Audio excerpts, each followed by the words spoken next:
I call to order the December 9th, 2019 regular business meeting of Waynesboro City Council. Vice Mayor Henderson, would you lead us in the Pledge of Allegiance, please? I will. I pledge allegiance to the flag of the United States of America and to the republic for which it stands, one nation, under God, indivisible, with liberty and justice for all. Thank you. Good evening. I'd ask those, thanks for joining us this evening. If you'd like to speak during our public comment period, we've got a sign-in sheet or two in the back, and would be pleased if you wouldn't mind to complete that and complete that so we can call your name accordingly towards the end of the meeting. Our first item on the agenda this evening is adoption of the business agenda. I would just note that we are going to move previously item 8 to number 9 and number 9 to number 8, as we discussed in the work session. So with that amendment, do I have a motion for approval? So moved. Great, thank you. Is there a second? Second. Great, thank you. Any discussion? All those in favor say aye. Aye. Any opposed? Great, thank you. Number 4 are matters from council members. Does anyone have anything they'd like to share this evening? We got to do consent agenda. Oh, the consent agenda. Number 3 is the consent agenda. Is there a motion to accept the consent agenda? So moved. Is there a second? Second. Any discussion? All those in favor say aye. Aye. Any opposed? Motion carries. Thank you. Thank you. All right, number 4, matters from council members. Does anyone have anything they'd like to share this evening? I have nothing tonight. Okay. I'd just share, we had, the city manager and I had a good introductory conversation with our new delegate, John Avoli, over coffee the other week, and I look forward to his service and stewardship and representation for the city. The next is a really enjoyable parade, and I think I want to extend my gratitude, and I'm sure council's gratitude to staff that put so much work into making that such a success. It really was a wonderful event, and Dr. Hostetter and I handed out candy canes. I bought 1,000 last year, ran out by shiftlets. I did 1,500 this year, ran out by shiftlets. So a lot of kids out in the parade this year, but just really, it's remarkable just to see how the thing, it was starting to kind of tone down a little bit, but it was really a really great attendance, so I appreciated that. So it's a great hallmark of our community. Also, too, I had an opportunity, Governor Northam's staff liaison was out here doing a community engagement meeting on Saturday. And again, the city manager and I had an opportunity to spend some time with her and sort of express our desire to work with the governor on a variety of initiatives moving forward. So, all right, so that is number 4. Number 5 is considering adopting a resolution of support of the Waynesboro campus of the Virginia Museum of Natural History, but I will turn to Mr. Hamp to potentially provide some introductions first. Mr. Hitchen's going to provide the introduction on this. Thanks, Greg. Mr. Mayor, members of council, since 2011, the Waynesboro City Council, Economic Development Authority, Center for Cold Waters Restoration, and staff have been working with the Virginia Museum of Natural History in Martinsville to locate a Waynesboro campus in downtown. The City Council and the EDA, along with contributions from private parties, have helped fund a number of studies to determine the feasibility of such a center. Highlights of some of those findings are in your meeting materials, but to summarize, a Waynesboro campus will be a huge benefit to Waynesboro and surrounding region, not only for citizens and visitors, but as an outlet for science research and exposure to STEM education for the 63,000 K-12 students with a 1-hour drive, while providing a $2 million annual economic impact. With the outstanding support of our local state delegation to the General Assembly, the fiscal 19 Commonwealth budget included an allocation of $250,000 to begin engineering and architecture work for the Waynesboro campus. Tonight, council will receive a presentation from Dr. Joe Kuiper, Executive Director of the Virginia Museum of Natural History, on some of the results of that work and the current status of the project. Joining Dr. Kuiper in the audience tonight is Dr. Tom Benzing, Chairman of the Board of Trustees for the museum. Tom? Mr. Len Pullen, member of the Foundation Board for the museum. Len? and Jenna Conazer, member of the Center for Cold Waters Restoration Board of Directors.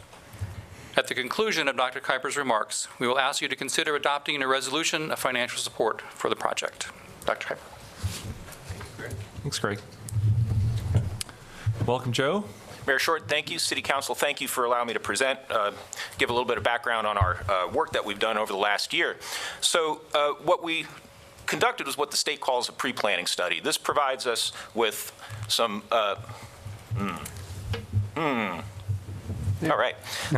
This particular study will provide us with that preliminary building design and basically a programmatic review of what we're going to accomplish here at the bottom of the hill here in downtown next to Constitution Park. So what I'm going to show you is the results of that. But before I do that, I just wanted to kind of give you a little background just so you understand where I'm coming from. I've worked on this project for a long time now. It looks like we're starting to really kind of pick up some momentum. I just want to go back. When I was a young man, like every other young man I knew, we didn't really know what we wanted to do. So I graduate high school. I go to community college, take a few biology classes, and I joined the Army Reserves. And there I learned how to drive a bulldozer. Well, one of the neat things about that experience was our platoon was assigned to improve a lot for the construction of a community police athletic league.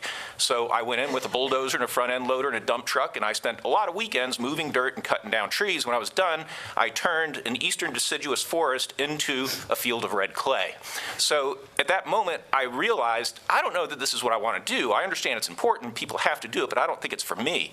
So I began to focus more on protection of our natural environment and enhancing what we have. And so I hope, all right, this is going to cause someone to go into a seizure here if I'm not careful. All right, there we go. Okay, good stuff. So I wanted to devote my career to helping inspire children and families to learn more about STEM topics, science, technology, engineering, and math. The Virginia Museum of Natural History is located in Martinsville. We can only really receive a certain number of visitors because we're rather isolated in Southern Virginia. So the idea is to build a branch campus here in Waynesboro where you have the confluence of the Appalachian Trail, Skyline Drive, and Blue Ridge Parkway. And as the aforementioned feasibility studies show, we can run a self-sustaining operation.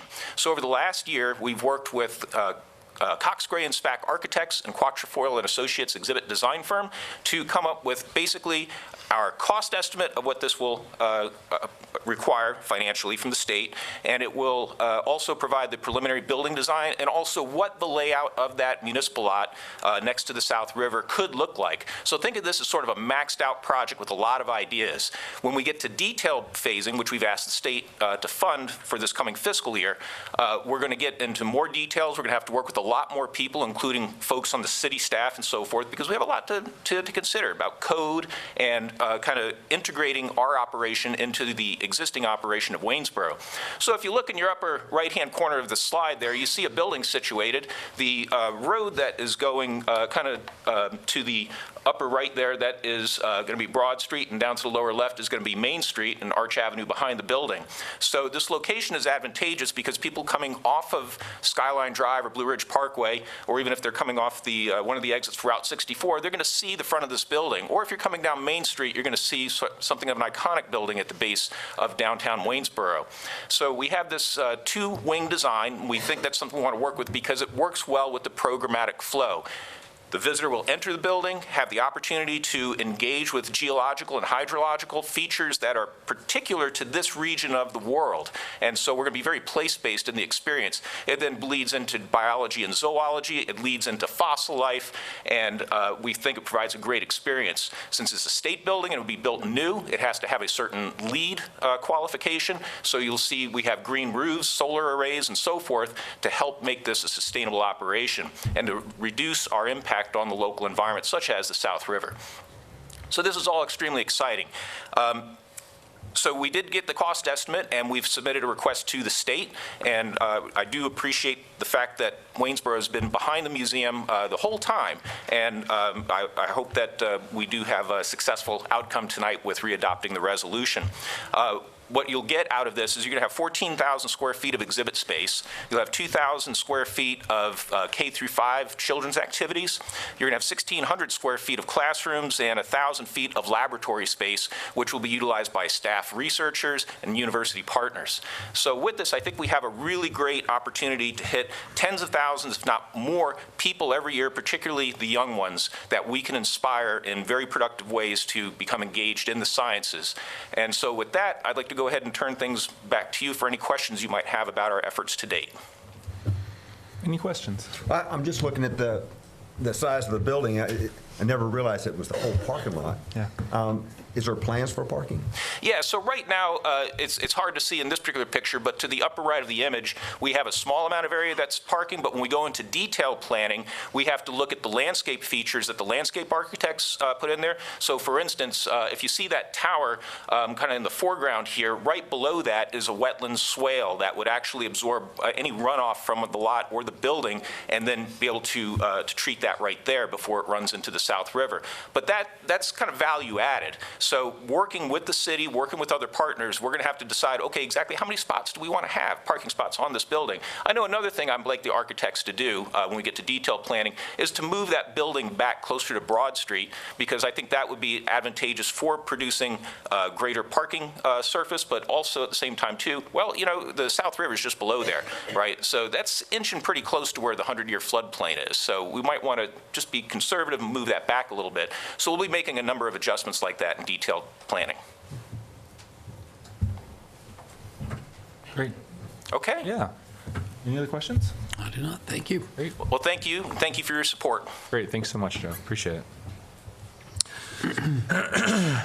So with that, we have the consideration of an adoption of a resolution of support for the campus this evening for our consideration. Is there a motion to adopt the resolution? I'll make it. Great. Thank you. Is there a second? Second. Thank you. Any discussion? All those in favor say aye. Aye. Any opposed? Motion carries. Thanks so much for your efforts and the team's efforts to get us to this point, and we are very hopeful that we're successful. So appreciate everything that you all have put into it, each and every one of you. Thank you. All right. Number 6 is to receive a report and presentation of the fiscal year 2019 comprehensive annual financial report from Catherine Gerbel, CPA of Didewick and Company, PC. Mr. McCormick is going to lead us.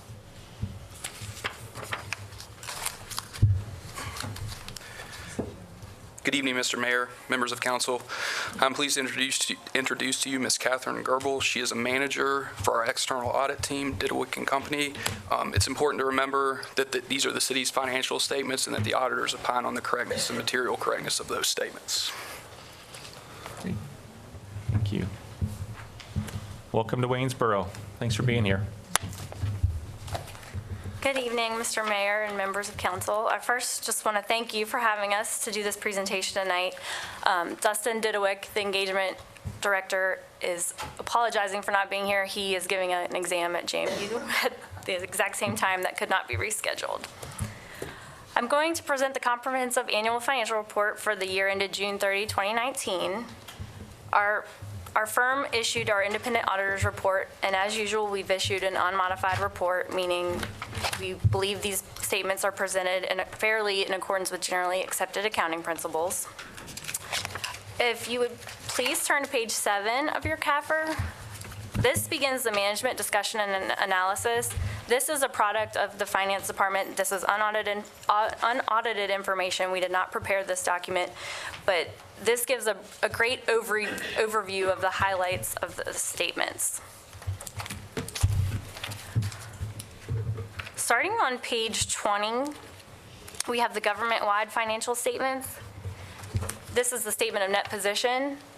These statements are presented in the full accrual basis of accounting, meaning your capital assets, net of accumulated depreciation, and your long-term liabilities, including your bonds payable and your VRS and OPEB liabilities are included here. The important number is the ending net position of the city was $69.5 million. This was actually a decrease of $3.6 million from fiscal year 18. And if you would turn to page 22, the statement of activities, that will give you the breakdown of that decrease. As usual, the highest expenditure of the city in fiscal year 19 was education. And if you compare this to last year's financial statements, it may look unusually large at $23 million, but I want to point out that that's the $15 million annual appropriation that you normally give to the Waynesboro Public Schools, plus it also includes $7 million of capital expenditures for the high school renovation, which those expenditures are required to be reported this way, even though they are spending down bond proceeds that were received in prior years, or one prior year. The fund financial statements start on page 24, the governmental funds. You will see that the general fund, the self-funded health insurance fund, and the bond fund are each presented as separate categories. These were the funds that were required to be reported as major funds for fiscal year 19. The ending fund balance for the governmental funds was $35.3 million. This was an actual decrease of $6.4 million from fiscal year 18. But again, I want to point out that that's because of the bond proceeds being spent down. Your unassigned fund balance at the end of the year was $2.5 million, which is a $6.8 million decrease from fiscal year 18. But a major part of that was the $8.3 million of council contingency that was put in place in fiscal year 19, the 16% of the general fund budget. So you'll find those funds located in the committed to section. Page 27, we have the statement of revenues, expenditures, and changes in fund balance of the governmental funds. This will give you a breakdown of the revenues and expenditures to come up with that $6.4 million decrease. And as I pointed out, the majority of that is in the separate bond fund.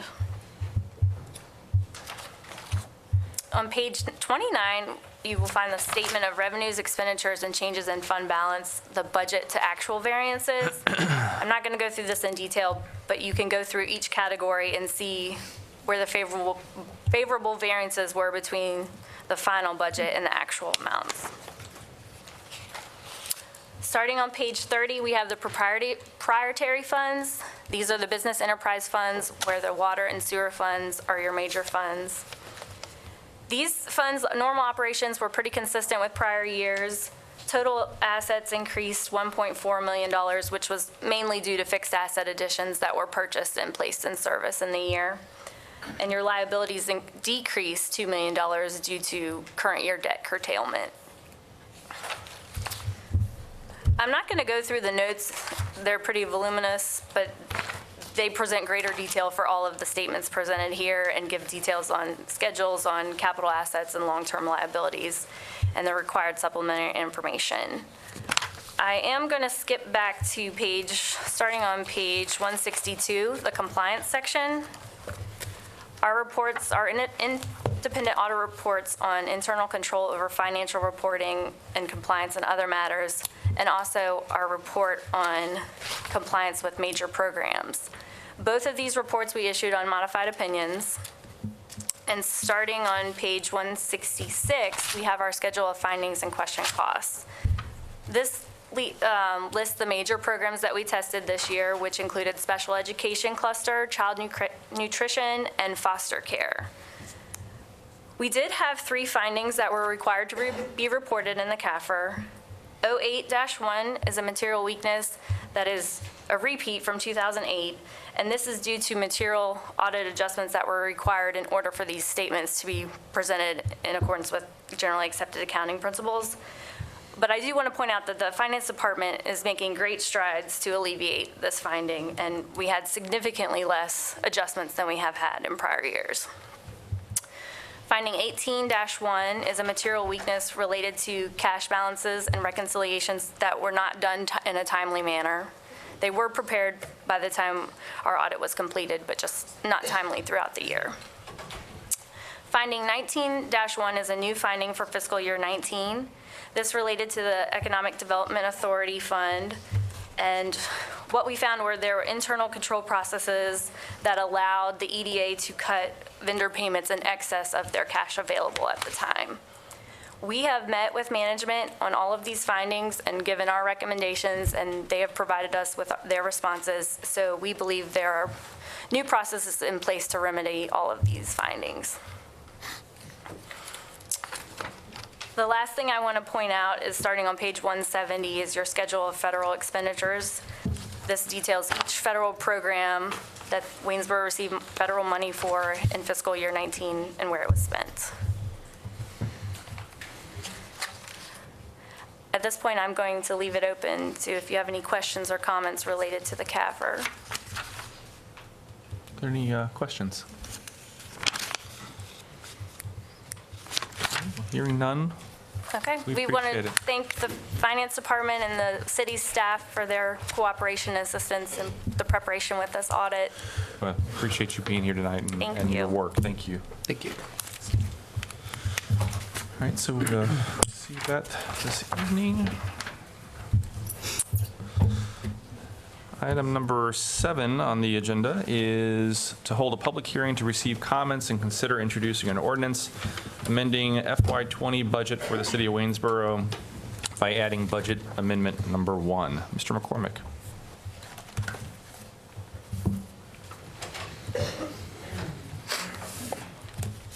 Good evening, Mr. Mayor, members of council.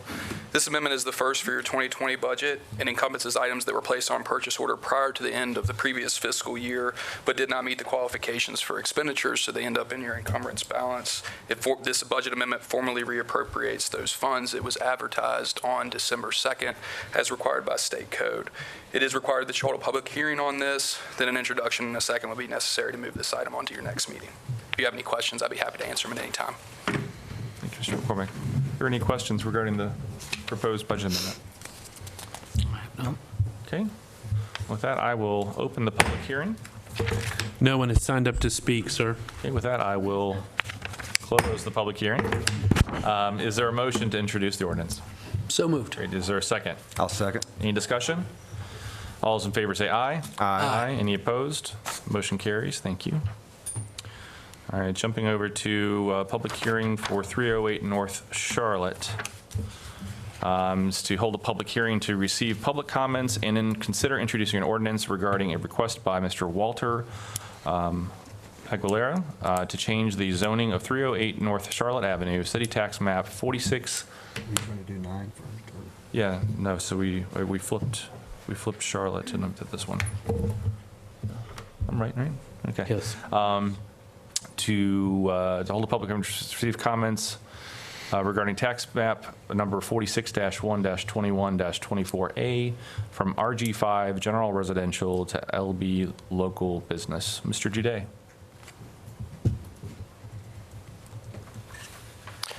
Thank you, Mayor, members of council.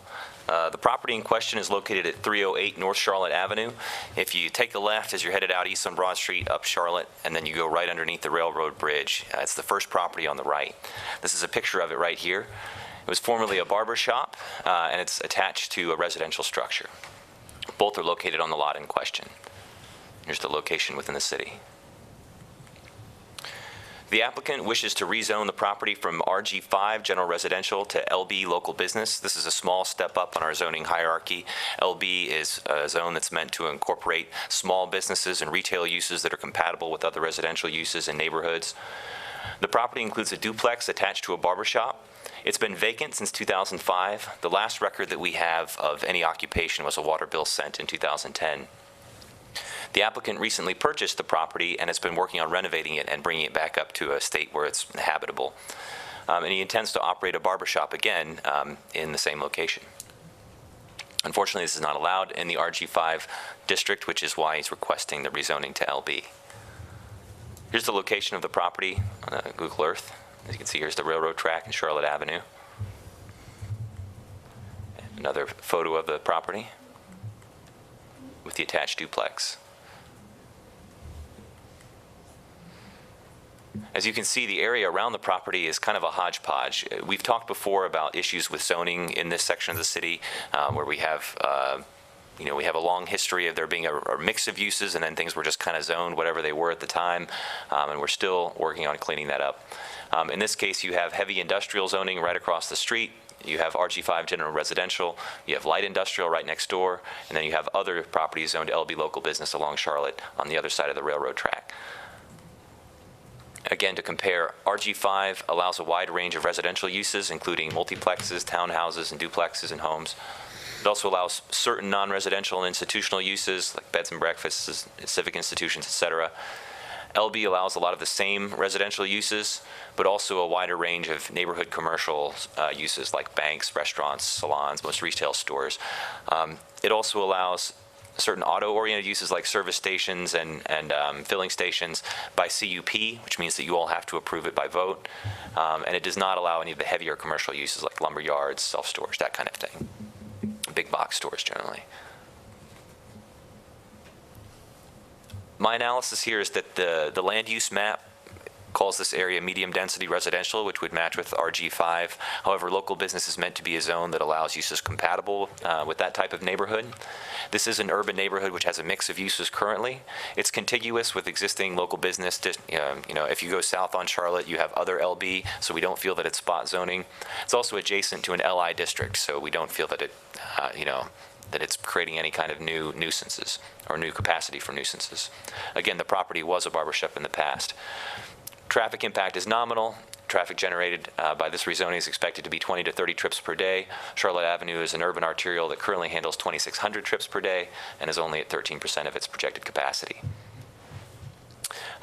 We do not believe that this will have any negative impact on surrounding property values, as currently it's a mix of uses, including a number of more noxious industrial uses. Therefore, we feel that any expectations that would be present in the market in determining the market price would not be affected by this. And in fact, we hope that property values would be improved by the reuse and renovation of an existing building with a business that would be largely compatible and contribute to the neighborhood. The Planning Commission recommends approval on a 7-0 vote. And that's all that I have. Any questions? Any questions, Mr. Juday? Yeah, I don't know if you want to go back to one of those pictures. Parking will be on street parking, or? No. So the applicant will be required to provide, we believe, 2 or 3, depending on the square footage, off-street parking spaces, which he intends to provide in the rear. As you can see, there's a small alley off of here, and then he will have to pave 2 parking spaces back here. Thank you. And that'll be handled during the site development process. He'll have to go submit a site plan. Okay. Any other questions, Mr. Juday? Okay. Certainly afford the opportunity for Mr. Aguilera, if he's available. No? He's here. So if you have anything that you'd like to add, or? No, sir. Okay. Well, thank you. Okay. With that, I will open the public hearing. No one has signed up to speak. Okay, with that, I will close the public hearing. Is there a motion to introduce the ordinance? I'll make the motion. Great. Is there a second? Second. Any discussion? All's in favor say aye. Aye. Any opposed? The motion carries. And we are good. I want to welcome you to Waynesboro. Thank you for your investment and believing in the community, and I hope it's a huge success for you. Thank you. All right. Number 10. No, number 8. What was the number 8? So now it's number 9. Is Mr. Juday to hold a public hearing to receive comments and consider introducing an ordinance amending zoning code Article 4, Section 6, allowing short-term rentals and accessory apartments. Mr. Juday. Thank you, Mr. Mayor, members of council. This is a zoning text amendment. We actually have 2 zoning text amendments. They've been advertised separately, and thus they will require separate public hearings. Just to quickly review, Section 7.3.8 of the zoning ordinance requires the Planning Commission and Council to consider the following criteria when considering amending the zoning texts. Whether such amendment is consistent with good zoning practice, it's just whether it's a good idea, whether public necessity, convenience, and general welfare are pertinent to the subject matter of the amendment, the extent to which it's consistent with a comprehensive plan, the extent to which it represents a new idea not considered in the existing ordinance. Sometimes technology changes, things change, and you have to amend it. Whether or not it corrects an error in the chapter, and whether or not it amends it to comply with state or federal statutes or case law. In this case, I believe that the First Amendment qualifies or fulfills at least 4 of these criteria, and the second one is mostly to correct for changing technology. The first zoning text amendment has to do with short-term rental of accessory dwelling units. An accessory dwelling unit is an in-law suite or a cottage house. It's generally a second unit that's on the same property as a single-family home. We allow ADUs in the city if you have a fairly large square footage. You actually have to have a 10,000 square foot lot for a detached unit. But we have a number of non-conforming grandfathered ADUs as well in most of the historic neighborhoods of the city. The ordinance states that accessory dwelling units may not be rented for less than 30 days. And so that was part of the ordinance when ADUs were first allowed 10 years ago. However, the council in May passed a short-term rental ordinance that allowed short-term rental of all residential units, and the language was that it applied to all legal dwelling units. And this was to account for the popularity of things like Airbnb. It included a lot of regulations like having to register and pay lodging tax, having to provide fire safety measures, and things like that. Currently, the ordinance is contradictory. We have in the ADU ordinance a statement that ADUs may not be rented for less than 30 days, and then we have in the short-term rental ordinance a statement that short-term rental is allowed in all legal dwelling units. We've had a number of ADU owners want to register their ADUs for short-term rental legally, and I've had to say that unfortunately we don't have a clear consensus on which provision of the code applies. The Planning Commission considered the issue at its last 2 meetings. They opted not to propose any other changes to the ADU ordinance. We had talked about reducing the minimum square footage, but there were concerns from people about nuisances in neighborhoods and that type of thing. But they did propose removing the restriction in the ADU ordinance. So we would simply remove this phrase, and shall not be rented to guests for periods of less than 30 consecutive days. So this will make the short-term rental ordinance the predominant ordinance, and it will apply to all legal dwelling units. Planning Commission passed this text amendment and recommended it on a 7-0 vote. Thanks, Luke. Any questions for Luke? Okay. With that, I will open the public hearing.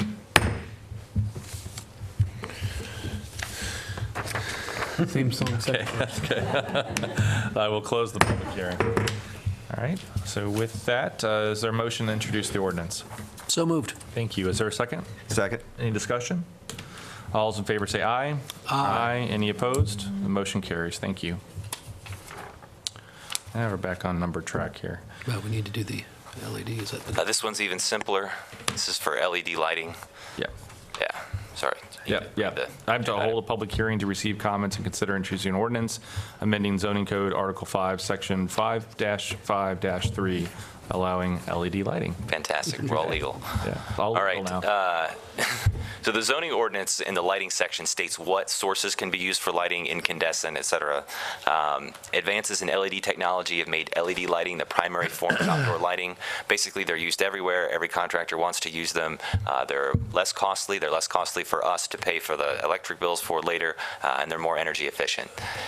So we would like to add them to the code here and say, or LED light sources, just so that it's not an unreasonable restriction.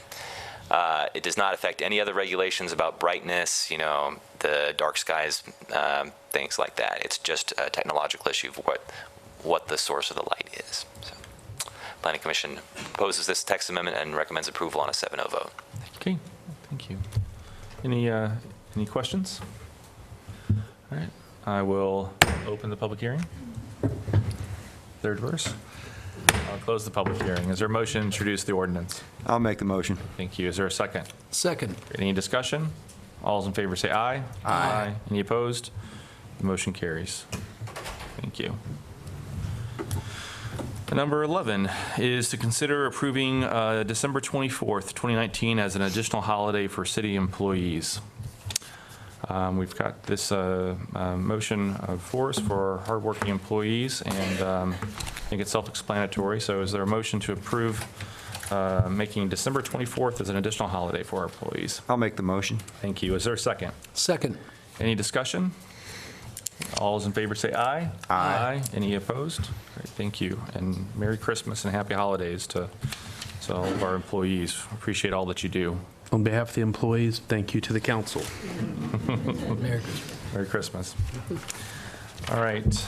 Brings us to number 12 is communication, correspondence, and calendar. Mr. Hamp. I don't have anything this evening, sir. Great, thank you. All right. Number 13 brings us to citizen comment period. Yes, sir.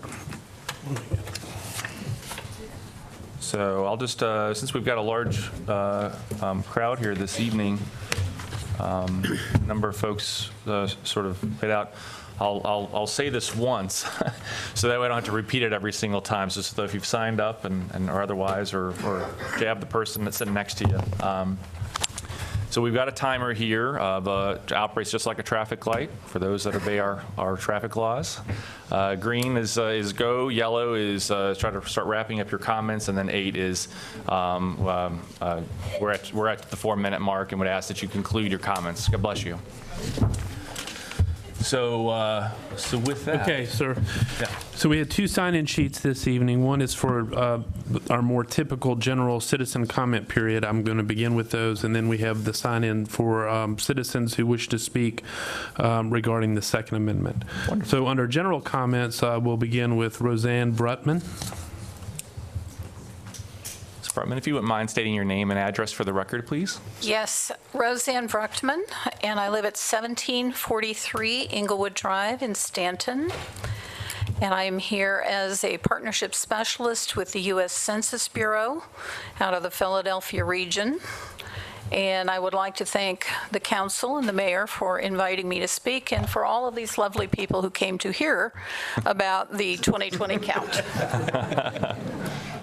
First of all, a few weeks ago, the council approved a resolution to support the 2020 census count and to adopt or to become a member of the regional CCC, that's Complete Count Committee. And I wanted to come tonight just to very briefly update you about the progress on that resolution. On November 21st, we had our first launch meeting for the CCC, and on the 4th of December, last week, we actually met with the first group of people who will form the various subcommittees.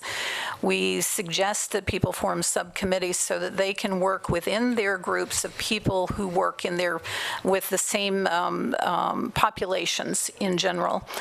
And just so you remember, a reminder that in 2010, Waynesboro, your full count was 75%, and for every resident of any status not counted in 2020, the state of Virginia, Commonwealth of Virginia, forgive me, loses approximately $2,000 in revenue per year times 10, because it's a 10-year count. So it is very, very important that we reach everyone. And so the subcommittees, typically, our best outreach is, beyond community education in general, is to reach out to the hard-to-count populations. And that's what our subcommittees often intend to do. Among the hard-to-count, those who are experiencing homelessness. I found out from presenting at the public library in Waynesboro a couple of weeks ago that last year there was a pregnant woman and another individual who were living under a tree. These people need to be counted, because the money we don't receive if they're not counted is the money we could use to help them. So, thank you. The YMCA is on board. VPAS is on board, Valley Program for Aging Services. Central Shenandoah Health District is on board. Central Shenandoah Head Start, Early Head Start is on board. The libraries are on board. Augusta Health Center is on board. I'm telling you, we are reaching out to all of these people, just so you know that we are doing our work, and everyone is beginning to, I think, become very enthusiastic. I can say that we had about 20 people in our meeting on the 4th, our training, and the comments that I heard as people walked away were that they felt very much more informed and very enthusiastic about the count. So I just wanted to let you know that and see if you had any questions for me at this point. No, I certainly appreciate your work, and if you've got some time this evening and want to stick around, I would love if, for folks to come and reach out to you and see how they might get involved and volunteer to help spread the word. It's super important. I will absolutely be here, thank you. Great, Because it's going to be interesting besides that. So. Yeah, absolutely. Thank you very much. Thank you. Mr. Dan Sullivan?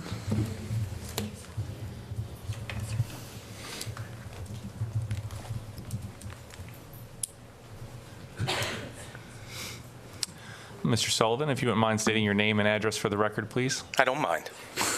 Dan Sullivan, 215 Crompton Road, Waynesboro, Virginia. And with me is Christy Williams. She is the Director of Operations for the United Way. And we're here to solicit participation in the Volunteer Income Tax Assistance Program this year.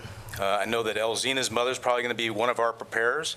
And to inform everybody that the ability to have your tax returns done for nothing will be available through this program at a number of sites. And although we've never had an active site in Waynesboro, we are going to establish drop-offs at both the library. And I went up to Rosenwald the other day and saw the improvements up there. Mm-hmm. Definitely want to get some traffic into that location too. Our preparers, and we also need more preparers, go through a thorough training program so they know as much as anybody that you'll go to in a retail outlet. The difference is that we charge nothing. And that is the goal of the IRS, is to have anyone who meets the eligibility income-wise have their returns done for nothing. Eventually, the IRS intends to send you your return, ask you if it's right, have you sign it, and then submit it. And this is kind of the interim process for it. We have a pretty veteran crew of individuals running the program this year. We brought back a number of individuals who have been participating for 10 years. 10 years, yep. Last year we did 1,100 returns. We want to beat that this year. That's 1,100 no-cost returns, saving That's $220,000 back to the community. that stays in the community and doesn't go to some franchise guy back in Virginia Beach or wherever else. Let you know that we have some professionals that are actually involved in the program. I happen to be the pro bono tax preparer for the Washington Lee Law School Tax Clinic. I am a certified individual to represent before the IRS. There have been a lot of changes in the tax laws. That law that passed 2 years ago is just now being fully implemented. There are 2 new forms and a couple of less forms this year. There's a new form that's misleading. It was directed by the administration that there be a form for seniors. It is exactly the same form as everybody else is going to use, except it has an SR on it, and it's in bigger print, and I guess they're going to give you a big pencil to help you fill it out. So what we don't want to have is seniors thinking that now they have to file because there's a form called 1040 SR. Those are the kinds of educational things that we can provide. Anything else, Chrissy? No, just if anybody has any existing years that they haven't had done in the past as well, we'll do previous year's returns as well. So our goal is just to get everybody up to speed with their taxes, and for anybody to be fearful about taxes, we'll help you handle anything that's come up. Any questions? Great. No, that's very helpful. If you wouldn't mind maybe shooting us an email with the information, and we could share it on the city Facebook page and alike to let remind folks that those resources are available, and we appreciate that. Yeah. We'll have exact drop-off times and places. That's great. All right. Thank you. Thank you very much. Ms. Anita Bellamy. I think she stepped out. Okay. All right. I will say in the beginning, please be forgiving if I'm going to endeavor to pronounce names correctly, but if I miss one, it's unintentional. Kenneth Amiss. Okay. Dylan Porter. Richard Ammons.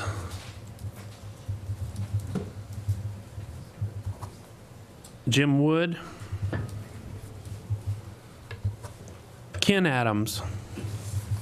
It's like the Price is Right or something over here, Ken. Come on down. Mr. Adams, you wouldn't mind stating your name and address for the record, please? Will do. My name is Ken Adams. I'm the chairman of the Waynesboro Republican Committee, and I live at 712 Pelham Drive here in Waynesboro. And I'm here to speak about legislation that's been proposed in the General Assembly relating to certain restrictions of the Second Amendment. And on behalf of the Waynesboro Republican Committee, we're very concerned about that. Anything that appears to be an affront or an attack or in some way a disabling of some portion of the Constitution, we find that alarming. The Constitution, as we all know, defines us not only as a nation, but as a people. The Constitution defines who we are, how we run our lives, and how we manage our affairs. And so whenever legislation is proposed that in some way questions a constitutional issue, certainly as it relates to the Second Amendment, we wish to express our concern. Now, if the General Assembly in fact passes and the governor in fact signs legislation that is felt to be unconstitutional, the courts will then be brought into it and will go into a very lengthy process of trying to litigate that law. What I, and I think many others in this room, are trying to convey by encouraging the City Council to approve a Second Amendment sanctuary city status is an effort to communicate from the grassroots, from the ordinary people, in this case from Waynesboro, communicate to the members of the General Assembly with what gravity we consider this issue.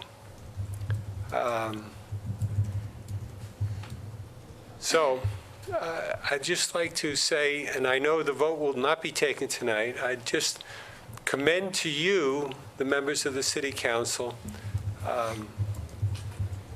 to accept a recommendation to establish the Second Amendment sanctuary city status in a way that might restrain or calm some of the ardor of the new members in the General Assembly to do or propose legislation that is, in my opinion, reckless and foolhardy.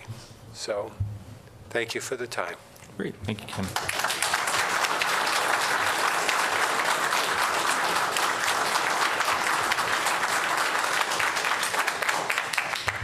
Eleanor Puglisi. Ma'am, if you wouldn't mind stating your name and address for the record, please. Yes, sir. Eleanor Puglisi, 1424 Monroe Street, Waynesboro. Thank you, Mr. Mayor and council members. Thank you for allowing us to speak. And I would like to just add to the previous comments as well. I would like to read two things. And certainly as a concerned citizen of Waynesboro, I am concerned about the resolutions or the possibly the coming laws that may be coming in the future for Virginia. First, I would like to read a scripture, 1 Timothy 2, verses 1 and 2. I exhort, therefore, that first of all supplications, prayers, intercessions, and giving of thanks be made for all men, for kings and for all that are in authority, that we may lead a quiet and peaceable life in all godliness and honesty. And then I would just like to simply read the Second Amendment. It says, we all know, a well-regulated militia being necessary to the security of a free state, the right of the people to keep and bear arms shall not be infringed. So those are my comments, and certainly it's my prayer for our country, for even the city of Waynesboro, that the rights of the American people would not be infringed in that way that may be coming in the future. So thank you for your time. Thank you for your comment.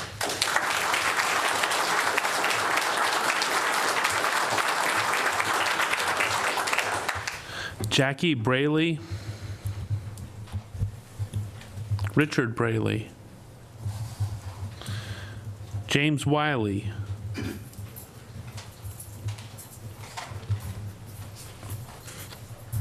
Mr. Wiley, if you wouldn't mind stating your name and address for the record, please. Sure. James Wiley. I live at 925 Washington Avenue here in Waynesboro. I'm actually here to speak against the idea of making Waynesboro a Second Amendment sanctuary city, mainly because we already have the U.S. Constitution that protects it.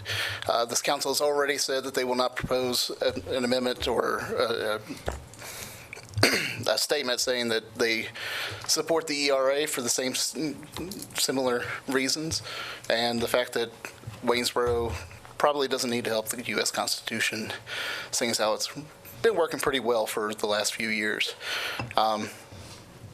That's all I got, really. Thank you for your comments. Dwight Williams. Mr. Williams, you would mind stating your name and address for the record? Yes, sir. Good evening, Mr. Mayor, council members. My name is Dwight Williams, 2818 Jefferson Lane here in Waynesboro. I want to thank you again for allowing me to address you as I did 2 weeks ago. I am pleased to hear that some of you on the council are considering and supportive of a resolution making Waynesboro a Second Amendment sanctuary city. I know it's not up for a vote tonight, but I think until it is up for a vote that we keep this in the discussion in our minds. We all saw last Wednesday night that Augusta County passed their resolution unanimously. And I know that myself, along with many other Second Amendment supporters here in Waynesboro, are hopeful that we will have the exact same outcome here in our city. The whole point behind our push to make Waynesboro a Second Amendment sanctuary city is to notify Richmond, as it was previously stated, that we, the people of Waynesboro, we do not support their proposed legislation. Senate Bill 16 makes it painfully obvious that the intent of the bill is to disarm the citizens. Mostly it's by taking a certain class of firearms and reclassifying them as assault rifles and outright banning them, which absolutely makes no sense. Gun control advocates would have you believe that all this is being done in the interest of public safety and saving lives. But we know that isn't true. And I'm going to tell you why. I'm originally from Chicago. As some of you probably know, we talked after last session. I've seen in Chicago, my own hometown, how gun control does not work. It's virtually a gun-free haven, yet we've got shootings on the streets every single day. People are going to the hospital all the time because of shootings. Evil men are going to do evil things. They're going to acquire their tool of choice to do their evil thing regardless of what law is written. Because breaking the law is what makes them evil. Adhering to the law, which all of us gun owners and Second Amendment supporters do, makes innocent people who have a right to defend themselves, turns us into victims. That's not what any of us really want. On the saving lives point, if it were truly about saving lives, or as it's been put in the liberal media, even saving one life, then maybe we should consider banning anything that could be used as a weapon. How about rocks, sharp sticks, pencils, steak knives, just name a few? If you all remember the riots in Charlottesville 2 years ago, an Ohio man killed a protester and injured 19 with his car. But we aren't calling cars weapons. Maybe we should add cars to that list of banned items in the interest of safety. SB 16 will turn Waynesboro residents who are law-abiding gun owners into felons virtually overnight if they own or possess anything on the banned list. While it's illogical to believe that the purpose of SB 16 is to make people felons, what purpose does it serve? What it does is it serves to disarm the public. And it's a very slippery slope, because once you start down that path, once you start taking a constitutional right or denying a constitutional right away from the people, there's nothing to say it won't happen again. So let me conclude by saying that Waynesboro needs to take a stand in the support of the Second Amendment rights of all of her residents. Whether you carry, whether you fire arms or fire guns or not, everyone has that right. I strongly encourage City Council to seriously consider the magnitude of this unconstitutional infringement of the right to keep and bear arms, should this bill pass, because Waynesboro stands by and does nothing. The Second Amendment was written to protect the First Amendment, and everyone likes their right to free speech. So how about we use ours?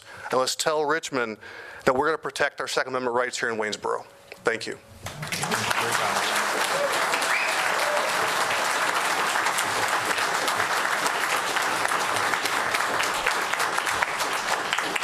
Sarah Kite.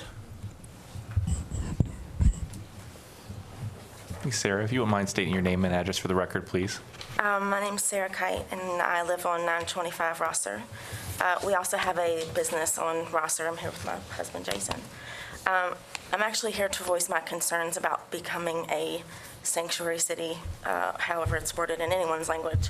We're all talking about a maybe. We're not talking about a definite. We're considering something for something that's not even in existence.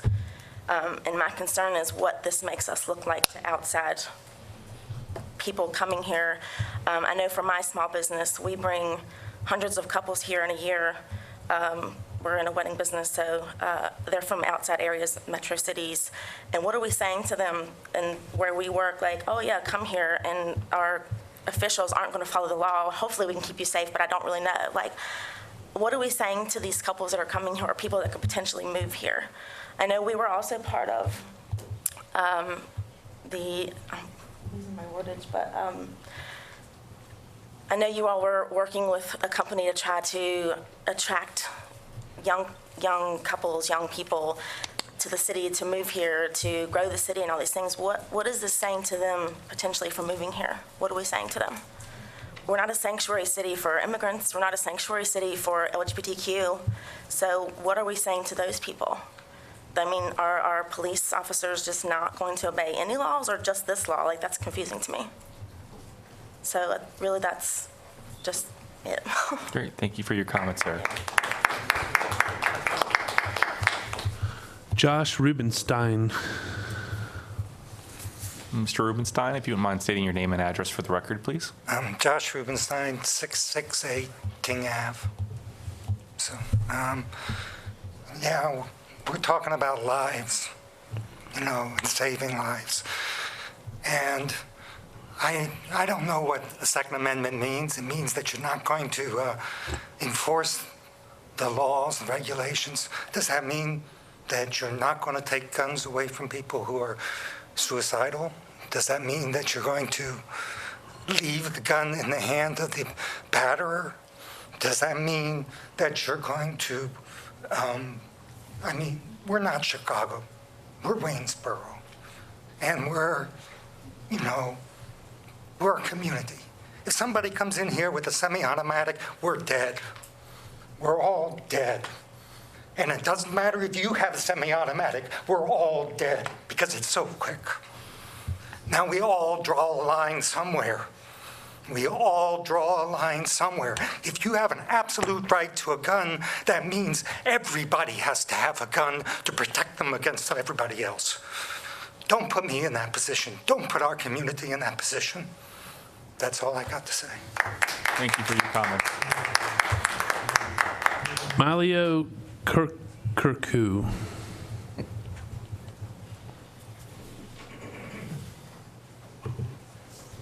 Good evening. If you wouldn't mind stating your name and address for the record, please. Yes, sir. My name is Melia William Curcio. I live at 424 Oak Avenue in Waynesboro.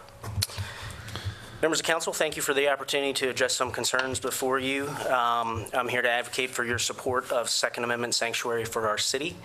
I am aware that a special meeting has been coordinated for January 13th to specifically address this issue, and I intend to join my fellow citizens on that night as well. I'm simply here to remind you of the importance of this issue. I come before you tonight as a productive member of society. I'm a father to 7 children, 3 of whom live in the home that my wife and I work to provide. I work full-time. I work part-time. I volunteer to serve the community. I am a responsible gun owner and a concealed carry permit holder. I like to hunt, but I'm honestly not very good at it, and I don't have time anyway. The primary reason that I own firearms is for personal protection, to protect myself and my family from harm. I don't own an arsenal, and my firearms are all legal for now. It is the latter part of this statement that gives me grave concern. As you may be aware, there is proposed legislation at the state level that, if passed, will substantially infringe upon my right to keep and bear arms that are currently perfectly legal. Due to certain features of these firearms identified in the legislation, mere possession of these currently legal items will constitute a Class 6 felony. Council members, I am a law-abiding citizen because the laws that govern gun ownership in the Commonwealth of Virginia are just laws, just as in justice. When I purchase a firearm, I subject myself to a background check. In order to comply with the law for concealed carrying of a firearm, I again subject myself to a background check. I complete the required paperwork that must be reviewed and approved by a circuit court judge. I practice gun safety and the responsible handling and storage of my firearms at home and wherever I may be carrying. In short, I strive to be one of the good guys. I want to protect my family against bad guys. There is evil in the world. There's evil in Waynesboro. We are not immune from home invasions in this little city. We are not immune from unpredictable and erratic violent behavior of people under the influence of illicit drugs. These examples are but a few that demonstrate the reason that I choose to own firearms. When seconds count, law enforcement is minutes away. This is not, I do not say this to disparage law enforcement. I support the police. I work with law enforcement in my career in emergency services. Criminals will always find a way to acquire what they need to commit unlawful acts of victimization. No law will prevent that because criminals, by their very nature, do not obey the law. Methamphetamine is illegal to possess, and yet nobody in Waynesboro seems to have a difficult time getting a hold of it. New legislation that intends to prevent criminals from acquiring firearms will produce the same result. Law-abiding citizens will not have access to personal protection against criminals, but the criminals who we want to protect ourselves against will not be affected because they do not follow the law. How this makes anybody more safe is beyond my comprehension, and I am not alone. 42 other local governments in the Commonwealth have already passed resolutions against this unjust legislation, including our neighbors in Augusta. I urge you members of the council to consider joining these localities to affirm your citizens' natural right to self-defense and protection of our families. On January 13th, you will hear many more voices like mine, and you will hear mine again. I respectfully request that you listen. Thank you for your time.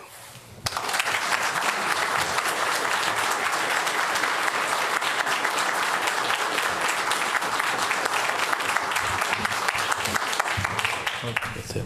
Great. Well, I appreciate everybody's comments this evening and for taking the time to join us. Please don't lose a chance to talk with our census representative here this evening and some other information that's been provided. So with that, is there a motion to adjourn? I'll make the motion to adjourn. Thank you. Is there a second? Second. All those in favor say aye. Aye. Aye. We are adjourned. Thank you.